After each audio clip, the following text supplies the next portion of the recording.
Primeiramente, sejam bem-vindos ao Media News. Obrigado por estarem aqui conversando com a gente hoje. Renata, eu queria começar perguntando para você como que tem sido esses pouco mais de 6 meses com a ausência do seu pai. Então, tem sido muito difícil, né? É até difícil para a gente falar qualquer coisa. É um período de muita angústia, de muitas perguntas e nenhuma resposta.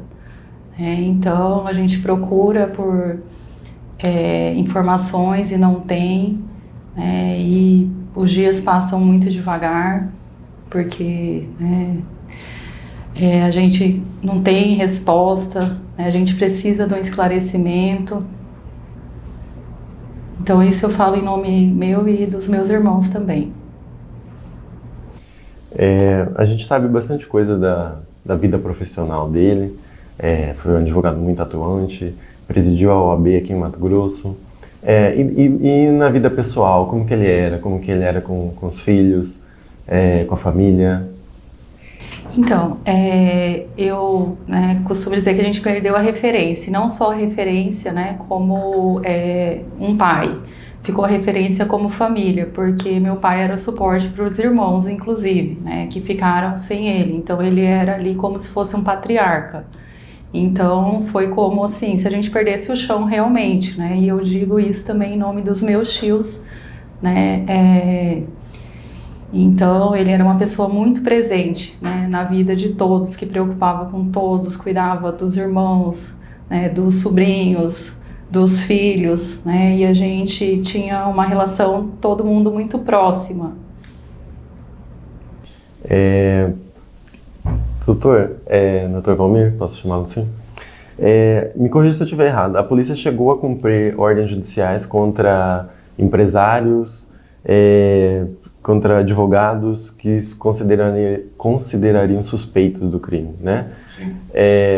Você pode me contar como que foi essa ação da polícia na época? Bom, inicialmente houve uma busca na residência de um ex-policial militar que supunham que ele teria cedido a arma. E essa busca deu negativa.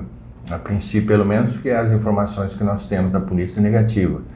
Posteriormente, com o andamento da investigação, que nós não temos conhecimento de algum resultado em razão de que a polícia decretou segredo de justiça, então nem a família e nem eu que represento a família como advogado, nós não temos nenhuma informação sobre o inquérito.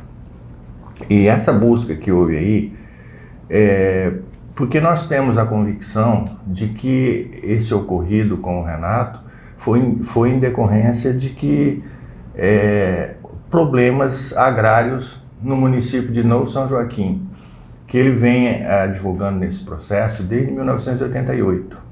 E ali ele assumiu um contrato de risco com o seu Manuel Fernandes, que era o proprietário de uma área de 12 mil hectares, e ele ganhou. Se ganhasse, ele teria 20% da área. Se não ganhasse, ele não ganharia nada. E acabou resultando que ele acabou tendo sucesso para o cliente dele. E em 2016, quando resolveu que a posse voltaria para o cliente dele, que já havia falecido nessa época, foram muitas famílias retiradas das áreas, que eles ocupavam essas áreas ilegalmente, né? Mas na concepção deles, eles estavam lá legalmente, né? Então, quando eles foram retirados, criou toda essa revolta, né? Então, e isso envolve dezenas de famílias e centenas de pessoas. Então, para nós é difícil a gente fazer uma ideia de quem possa ter ficado tão magoado ou tão se sentido ofendido ao ponto de determinar uma execução desse nível, né? Então, a gente não pode afirmar o que está certo, as buscas se estão certas, se estão erradas. Nós não temos condições, no momento, de fazer essas afirmações. Agora, a afirmação que nós podemos fazer, assim, que nós estamos convictos, podemos até estar errados, é que esse crime foi em decorrência de problema agrário. Isso vocês têm certeza, vocês acreditam nisso? É muito complicado afirmar qualquer coisa, né? Mas tudo indica, até pelo andamento aí, né? Do pouco que a gente tem conhecimento, né? Das investigações da polícia, que tenha relações agrárias. Porque vem, a gente, os filhos, tanto a gente tem pleno conhecimento de toda a vida do Renato, todas as coisas. Não tem outro problema. O outro fala assim, não foi problema com namorada. Não tem. Inclusive, eles fizeram questão de fazer uma rápida apreensão do celular dele, do computador, do notebook. E de imediato eu já falei, não percam tempo, porque aí não tem nada, não vai adiantar nada. Eu tenho conhecimento de tudo que tem dentro desse computador, dentro do notebook, dentro do celular dele. Que a maioria das conversas ultimamente, ele colocava no Viva Voz pra gente ouvir as conversas de celular. Então, eu falei, não tem, pode ter certeza. Eu creio que a polícia, como eles têm que explorar todos os ângulos, eles acharam que poderia haver um sucesso igual houve com o sucesso do outro advogado que faleceu, né? Que tudo que está acontecendo em relação ao outro advogado, que nós não temos ligação nenhuma com ele, foi em decorrência do celular dele, né? Sim. E do pouco de informações que vocês têm hoje, que vocês me disseram que é muito pouco, vocês acham que a polícia está seguindo no caminho certo das investigações? Sim, a gente acredita na polícia, né, e acredita que o serviço que eles estão fazendo é o serviço que tem feito, né, por mais que seja para a gente angustiante, né, eu acho que até para que as investigações corram de uma forma que não vaze, né, então tem que ser em sigilo mesmo, né, então a gente espera que logo a gente tenha aí um esclarecimento, que a justiça seja feita, que alguém seja preso, né, eu acho que nada vai trazer meu pai de volta, né. Mas a gente precisa acalmar, acalentar nosso coração de alguma forma com alguma informação, né? Porque é muito angustiante, né? A forma como foi, né? E passar meses e meses e a gente não tem nada. Passados esses meses e vocês não terem nada, há uma suspeita que de alguma forma, alguma autoridade possa estar envolvida no crime? Alguma pessoa importante? Não, nós achamos o seguinte, a gente faz uma análise pessoal, né? A gente não é profissional dos órgãos de segurança, mas você vê que ali foi uma coisa muito bem planejada, porque as câmeras, o executor, ele desceu contramão a rua ao lado do escritório e voltou na mão, aí sim, né? Aí ele voltou na mão, mas ele desceu, antes de fazer a execução, ele desceu contra a mão, porque ele sabia que ali não tinha nenhuma câmera que pudesse pegar ele. E nas nossas câmeras, ele ficou num ponto cego dela. Então, a gente sabe que foi uma coisa muito bem estudada, né? Foi diferente do outro caso, que o executor foi lá dentro do escritório do advogado, conversou com ele, né? Foi pego pela câmera na hora que ele estava sendo a fuga dele, né? Então, a gente não acredita que está havendo aí alguma, vamos dizer assim, alguma barragem de autoridades, nada não, tá? Eu acho que a coisa está sendo é um crime difícil de se desvendar por causa da forma que eles fizeram para a execução. Eu só queria voltar rapidamente. Agora há pouco vocês me disseram que tem praticamente certeza que o crime foi motivado por questões de terra, né, questões agrárias. Por que essa certeza toda dessa motivação? Porque ele não tinha outro problema. Processos, ele em 2016, ele ficou doente, fez uma operação, e de lá para cá ele falou assim, eu vou parar de advogar. Então de 8 anos para cá, ele não iniciou mais nenhuma ação. Se aparecesse alguém lá no escritório, ele indicava outros colegas, mas ele então ele não tinha outro problema. Pessoal, como eu já disse, nós tínhamos conhecimento da vida dele, tudo, não tinha problema pessoal. A única questão é essa questão agrária. Agora, como eu já disse, são muitas pessoas envolvidas em 30 anos Vem 30 anos rodando essa questão. Então, a gente, quem pode ser? Pode ser qualquer um. Então, o crime foi cometido no escritório assim que ele estava chegando, né? Então, né, supõe-se que tem alguma relação com a profissão dele, né? E como ele era um advogado da área agrária, né, isso faz com que a gente crê que tem alguma relação. E ele tinha uma rotina muito igual, né? De estar no escritório, de fazer pilates, de ir em alguns lugares, sempre nos mesmos lugares, né? A pessoa, quando vai ficando idosa, ela vai tendo uma rotina ali, né, que é bem previsível. Então, a pessoa sabia, né, o horário que ele ia chegar, a gente acredita que foi realmente muito bem planejado, né? E pela complexidade, né, do crime, pode ser que seja essa demora.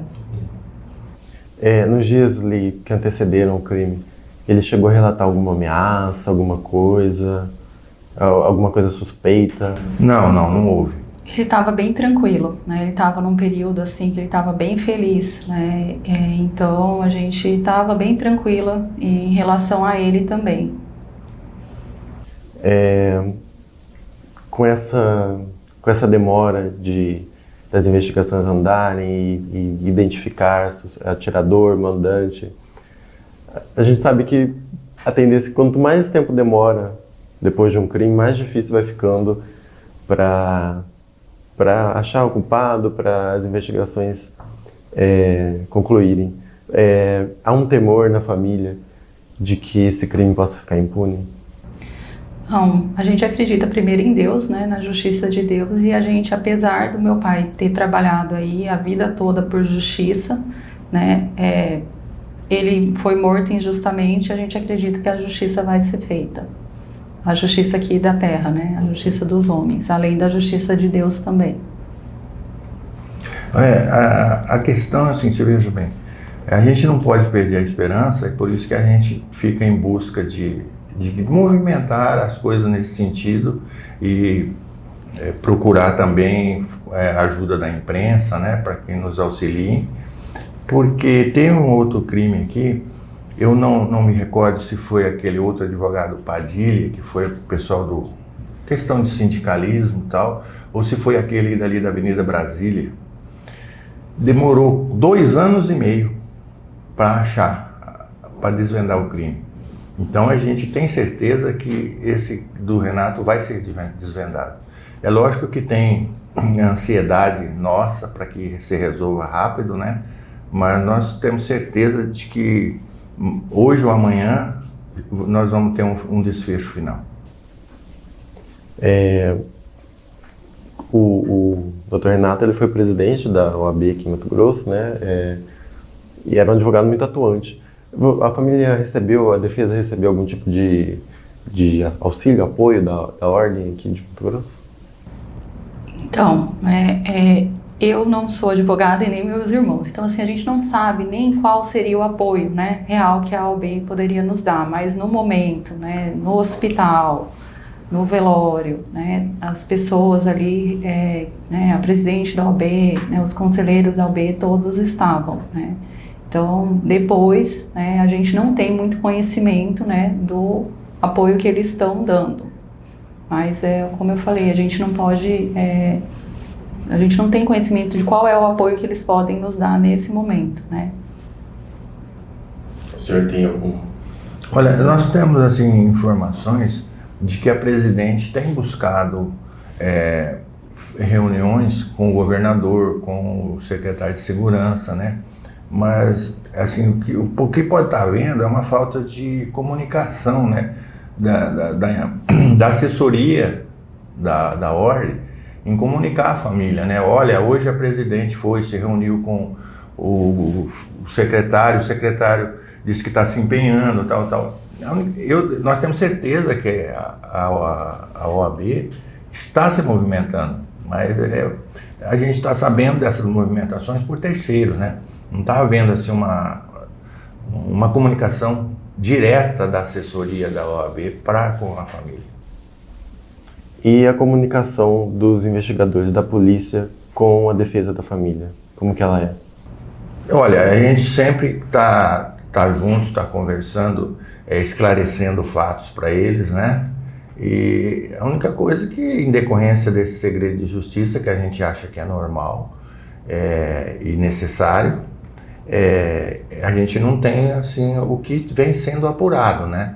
Mas eles estão sempre em contato com nós e sempre buscando tirar as dúvidas que surgem. Uma das informações divulgadas recentemente sobre o caso é que a família fechou, acho que um acordo, é isso, com um advogado citado nas investigações? Vocês poderiam me explicar melhor? Tem duas questões aí. Um acordo que foi feito, já estava pronto, o Renato deixou pronto o acordo. E, inclusive, ele que redigiu o acordo, mandou para outra parte, e depois da morte dele, nós vimos que era de grande interesse aquele acordo, mesmo porque o Renato já tinha acordado, e os herdeiros somente assinaram esse acordo. E um segundo acordo que se ventilou aí na imprensa é que a família hoje vem buscando solucionar todas as questões, vem buscando fazer acordo em todos os sentidos para eliminar todos esses problemas, porque se o pai deles foi alvo em decorrência dessas ações, eles querem eliminar o problema para deixar de não correr o risco de serem alvo. Entendi. Então é para a própria segurança. Para segurança, para eles voltar à normalidade, a vida deles. Todos eles têm eles têm umas empresas, duas irmãs têm uma empresa que tocam há mais de 10 anos. O filho menor está concluindo medicina, né? Então ele está terminando, parou 6 meses, né? Depois do falecimento do pai, agora retornou essa semana. Então o que eles querem é eliminar todos esses problemas para tocar a vida normal, como era antigamente, mas que já é mais duro. Se já era difícil com o pai dando apoio, sem o pai é muito mais difícil. A gente não entende nada, né, da área de direito, né? Então a gente está tentando resolver, né, para que a gente possa voltar às nossas atividades, né, de fato.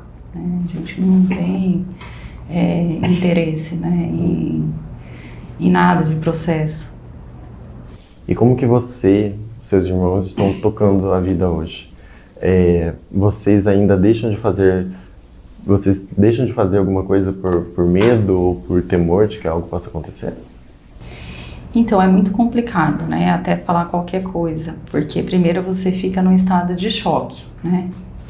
Então, a gente, né, tem tentado desde o começo levar as nossas vidas normalmente, até porque meu pai também, ele, né, tinha uma vida normal, ele andava a pé, né, ele não tinha medo de nada, ele tinha uma rotina muito tranquila. Então, a gente procura ter uma rotina também tranquila, né? Lógico que um cuidado a mais ou outro, mas nada muito diferente do que a gente já fazia também.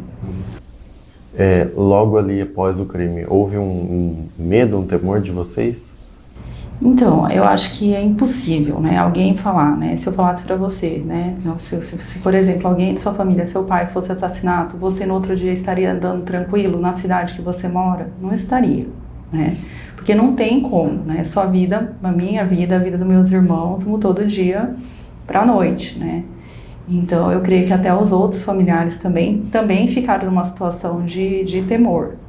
Então, é bem complicado. Mas eu creio que vai passando o tempo, você vai aceitando mais a situação. Não é nem que o medo vai diminuindo, você vai aceitando aquele fato, né? E você vê que você tem que seguir sua vida, independente do ocorrido. A família, de uma forma geral, como lida hoje em dia? Ainda há muita falta do Renato? Como vocês estão? Então, como eu te falei, todo o assunto é muito delicado, é muito dolorido de ser expressado, né? E eu, por exemplo, estava no lugar, no horário. Então, para mim, também é um pouco difícil estar falando. Porque eu e minha irmã trabalhamos lá, a gente tem uma sala lá, né, né? A gente tem uma atividade empresarial e tem uma sala, então eu estava lá, né? Então, assim, além, né, da morte, da tragédia, eu passei por um trauma também, né? Então, foi muito difícil, mas, como eu falei, a gente está tentando seguir, né, a nossa vida, a nossa rotina e, de alguma forma, superar, né, isso, mas a gente espera, né, que a gente tenha um esclarecimento até para que a gente tenha mais tranquilidade, porque eu acho que, né, qualquer pessoa que passasse pela situação que a gente passou esperaria um esclarecimento, esperaria a justiça. Uma última pergunta, Dr. Valmir. Queria que o senhor me falasse mais sobre a Operação Office Crime, né? Que foi ali, chegou a fazer busca no escritório dos investigados, mas depois não teve desdobramentos, né? Como que é? Essas pessoas já foram... ainda são suspeitas do crime? Já não são mais suspeitas? Como que está o andamento dessa operação? Olha, nós não tínhamos nem conhecimento de que haveria isso, essa busca, e também não temos conhecimento do resultado e nem por que houve essa busca nesse escritório, nessas casas. E, inclusive, tem pessoas lá que nunca teve contato com nós. Foi feita busca em residência de pessoa lá que nunca teve qualquer contato com o Renato, e os outros também. Nós tivemos contatos, sempre foram contatos amigáveis, de conversas, de discussão das questões, mas nunca houve nenhum incidente com esses que foram feitas essas buscas. Mas deve ter, a polícia deve ter alguma justificativa para fazer isso, né? Que a gente não conhece. E também, aparentemente, a gente não vê motivo para que tenha havido essa busca aí. Daqueles suspeitos que foram divulgados, que tinham sido alvo, o Renato não tinha briga, não tinha trabalhado com nenhum deles? Não, a gente tinha a questão, tem uma questão que eles advogavam para uma pessoa e que era parte no processo do Renato, né? Eles advogavam, mas as conversas sempre foram sobre questões jurídicas, nunca houve uma ameaça, nunca houve uma discussão, assim, nem uma discussão acirrada, nunca houve. Bom, gente, muito obrigado pela entrevista. Obrigada a você. Tá? Tem alguma coisa que eu não perguntei que vocês gostariam de falar? Ou talvez uma mensagem para quem acompanha esse caso, para quem espera também o resultado das investigações? A gente gostaria de agradecer o empenho de toda a imprensa que está tendo no decorrer dessa semana, que o apoio de vocês é imprescindível e certamente ajudará a desvendar esse crime.